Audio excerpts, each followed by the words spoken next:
komandannya dilucuti. Sang ratu dilengserkan secara paksa menghadapi maut dengan pakaian sederhana yang kontras dengan gaun-gaun megah dan mewah yang kerap ia gunakan ketika berada di istana. Sorak-sorai rakyat mengiringi pisau guillotine yang tajam terjun ke bawah memenggal leher Ratu Marie Antoinette.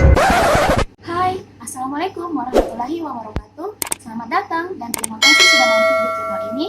Nama saya Asti Naila. Sebelumnya saya juga ingin berterima kasih kepada teman-teman semua yang sudah subscribe di channel ini. Itu bisa menjadi dukungan buat saya agar semangat lagi untuk membuat video. Dan di video kali ini kita akan membahas mengenai kisah biografi tokoh dunia, yaitu Marie Antoinette.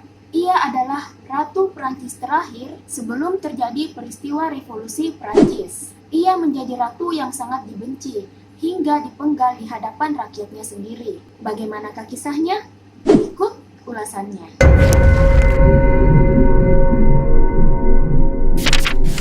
Seorang ratu biasanya sangat dicintai oleh rakyatnya. Namun berbeda halnya jika kita membicarakan mengenai ratu yang satu ini. Ia adalah Marie Antoinette, ratu asal Prancis yang malah dibenci oleh rakyatnya sendiri. Ia tidak dihormati dan tidak pula disegani. Bahkan segala perintahnya tidak dipatuhi oleh rakyatnya sendiri. Ia mendapatkan reputasi sebagai ratu yang boros, kacau, suka berpesta, dan suka bermain judi, dan kerap pula memberikan simpati kepada musuh Prancis, utamanya dari tanah kelahirannya yaitu Austria. Marie Antoinette kini dianggap sebagai simbol kejatuhan monarki Eropa saat menghadapi revolusi global. Ratu yang terkenal dengan kutipan "Quelles managent de la brioche" yang artinya biarkan mereka makan roti itu, adalah ratu yang memiliki paras yang jelita dan menjadi simbol tren berbusana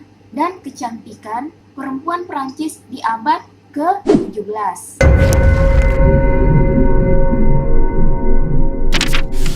Ia lahir dengan nama Maria Antonia Josapha Johanna pada tanggal 2 November tahun 1755 di Istana Hofburg di Wina.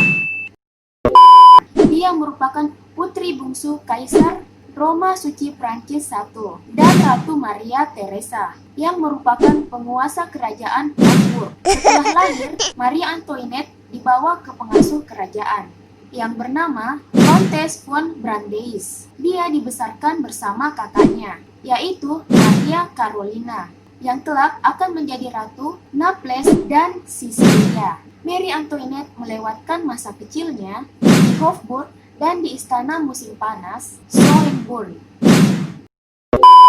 Pada tanggal 13 Oktober tahun 1762, dia bertemu dengan Wolfgang Amadeus Mozart yang usianya lebih muda 2 bulan, yang memberikannya pengajaran secara private. Antoinette ini bukan termasuk murid yang menonjol. Di usia 10 tahun, dia belum bisa menulis dengan benar, baik bahasa Jerman, Italia, maupun Prancis. Dan orang-orang akan merasa kaku bila bercakap-cakap dengannya. Meski ia tak pintar dalam hal akademik, Antoinette sangat berbakat dalam hal seni. Di bawah bimbingan komposer Christoph Willibald Gluck, dia berkembang menjadi musisi handal yang pandai bermain harpa, harpsichord, serta flute. Bakatnya dalam seni sangat menonjol karena dia mempunyai suara yang merdu. Dia sering bernyanyi dalam pertemuan malam keluarga, serta ia juga pandai menari.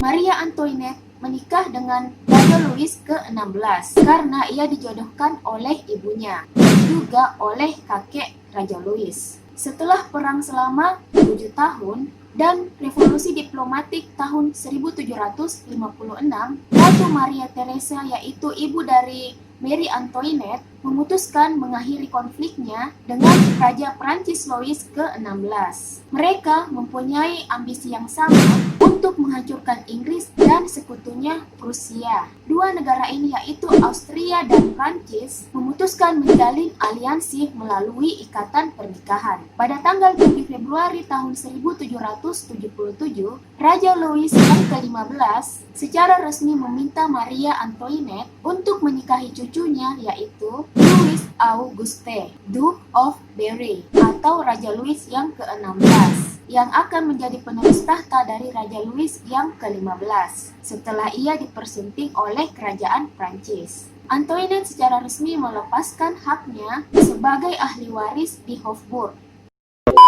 Pada tanggal 14 Mei tahun 1777, ia bertemu dengan Louis Auguste di hutan Rhine. 2 hari kemudian, pada tanggal 16 Mei tahun 1777, mereka langsung menggelar pesta pernikahan yang mewah dan meriah di Istana Versailles. Kemunculan perdananya di hadapan publik pada tanggal 8 Juni tahun 1773 berlangsung dengan sukses. Kulitnya yang terang, rambutnya yang dipilin dengan indah, mata birunya yang cemerlang, serta senyumnya yang menawan, dan aura kebangsawanannya memikat hati rakyat Prancis. Kecantikannya pun membuat suaminya, Louis Auguste, bergetar.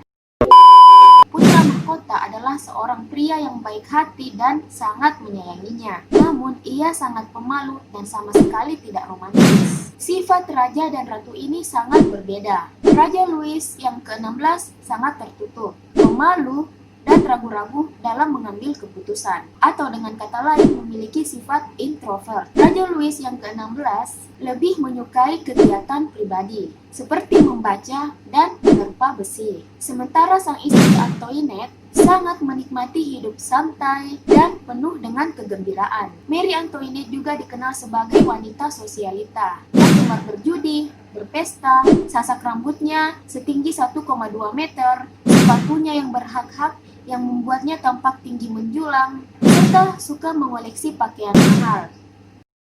Antoinette menyadari bahwa ia kesulitan menghadapi bentuk rumah tangganya karena dia belum siap. Ia menikah di usia dini yaitu 14 tahun. Dia pun kerap menulis surat ke ibunya untuk mengungkapkan rasa rindunya. Buku tersayang, tidak pernah saya melewatkan membaca suratmu tanpa menangis.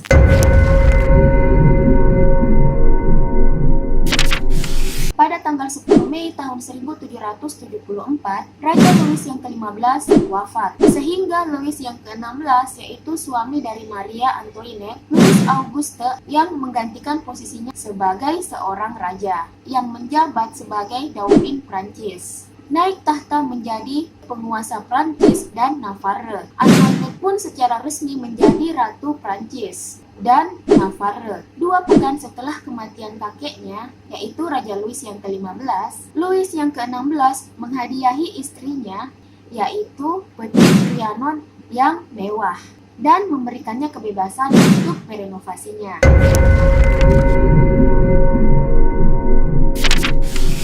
Marie Antoinette sangat gemar berpesta, mengoleksi tas dan gaun yang mahal, membeli banyak properti mewah, dan juga sangat boros dalam berbelanja. Kegilaan Antoinette kepada pesta semakin membuncah. Ia makin sering berjudi, berpesta, dan berbelanja. Saat malam tiba dan raja mulai masuk ke kamarnya, maka sang ratu Prancis ini justru baru memulai pestanya hingga menjelang pagi hari dan tidur saat hari menjelang siang. Saat Marie Antoinette bangun di tengah hari, suaminya sudah bekerja selama beberapa jam. Saat itu, Antoinette berteman dengan beberapa pengagumnya, seperti Baron de Besenval, Duc de Coigny, dan Count Valentin Esterhazy. Rakyat Prancis menyebut Marie Antoinette sebagai Madame Deficit karena sikap boros yang dilakukannya di tengah rakyat Prancis yang sedang terpuruk. Selama beberapa tahun pernikahan, Marie Antoinette dan Raja Louis yang ke-16 belum juga mendapatkan keturunan. Hal itu membuat ibunya yaitu Ratu Maria Theresa gelisah, sehingga ia mengirim Joseph II yang tak lain adalah kakak kandungnya sebagai penasehat pernikahan pasangan tersebut. Pada tahun 1777, Mary pun berhasil memiliki putri pertamanya, yang diberi nama Maria Theresa Charlotte.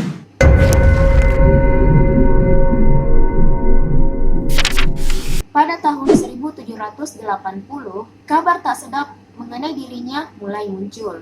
Pasalnya saat itu, Mary lebih banyak menghabiskan waktu tanpa didampingi oleh suaminya di Petit Trianon, yaitu sebuah istana pribadi miliknya yang berada di wilayah Versailles. Mary Antoinette yang saat itu sudah beranjak dewasa, akhirnya mulai merasakan jatuh cinta. Perasaan bergelora itu ia alami sepanjang 20 tahun masa perkawinannya. Namun, ia justru jatuh cinta bukan kepada suaminya, tapi ia malah jatuh cinta kepada seorang bangsawan tampan asal Swedia yang merupakan seorang diplomat yang bernama Count Axel von Fersen yang konon menjadi selingkuhannya.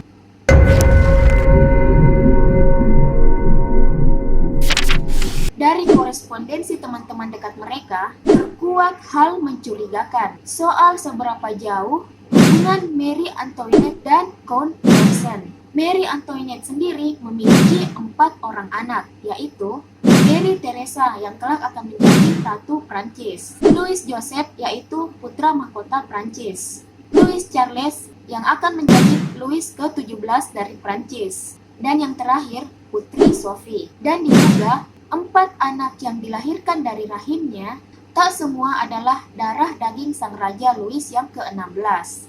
Salah satunya adalah Putri Sophie, yang merupakan anak keempat yang dilahirkan oleh Mary Antoinette.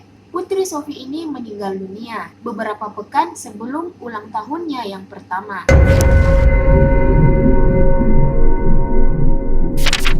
Rakyat semakin membenci sang Ratu Prancis ini, dan pada tahun 1780-an beredar pamflet yang mengatakan bahwa Mary Antoinette adalah ratu persinahan. Saat itu ekonomi Prancis sedang sangat kacau dan banyak rakyat yang tak mampu membeli makanan yang layak. Prancis mengalami gejolak keuangan dan panen yang buruk, mengakibatkan harga gandum meninggi. Rakyat yang kesusahan melampiaskan kemarahannya terhadap gaya hidup Mary Antoinette. Puncaknya adalah di tahun 1785.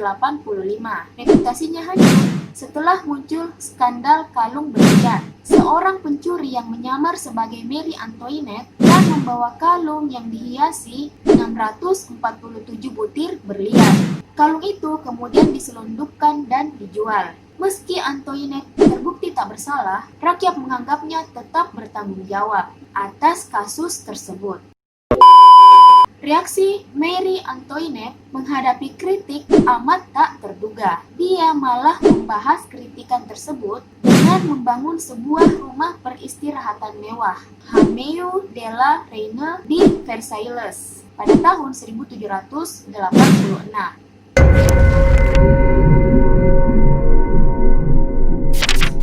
Tahun 1789, rakyat mengamuk dan menyerang kerajaan, serta menuntut Raja Louis yang ke-16 dan istrinya Ratu Mary Antoinette untuk dipenjara. Suasana tak terkendali dan banyak korban yang berjatuhan. Upaya penyelamatan diri para keluarga kerajaan tidak berhasil. Louis yang ke-16 dan Ratu Mary Antoinette ditangkap untuk diadili.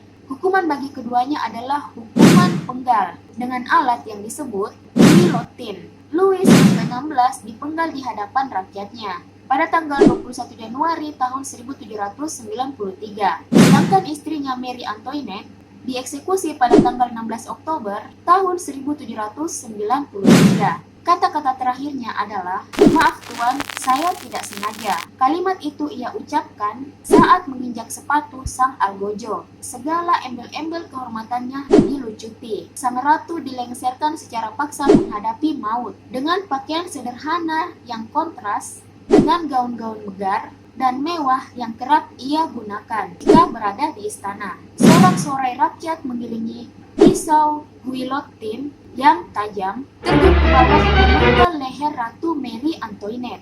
Ia terbukti bersalah atas sejumlah dakwaan, menggelar pesta seks atau orgi di Versailles, mengirim kekayaan Prancis ke Austria, merancang pembunuhan Duke of Orleans, mengangkat putranya sebagai Raja Prancis, menjadi otak pembantaian Garda Swiss pada tahun 1792, dan yang paling melukai hatinya, ia dituduh yaitu melakukan pelecehan seksual terhadap putranya sendiri, Louis Charles, yang memberi kesaksian di bawah tekanan menuding ibunya. Jasadnya dimakamkan di pemakaman umum di Medellin dan tidak diberi identitas apapun pada batu nisannya.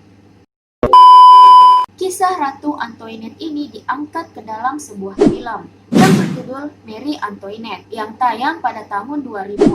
Film ini dibintangi oleh aktris cantik yaitu Kirsten Dunst. Itulah tadi kisah hidup Marie Antoinette yang bergelimang kemewahan sejak ia kecil. Namun ia harus tunduk dihukum oleh rakyatnya sendiri. Sekian video kali ini, semoga bermanfaat dan bisa menambah pengetahuan kalian. Lebih kurangnya mohon dimaafkan. Jika kalian suka dengan channel ini, jangan lupa di subscribe, kemudian klik lonceng notification-nya supaya kalian tahu bila saya mengupload video terbaru. Dan jangan lupa di like, komen, dan share ya ke teman-teman kalian. Sampai jumpa lagi. Wassalam.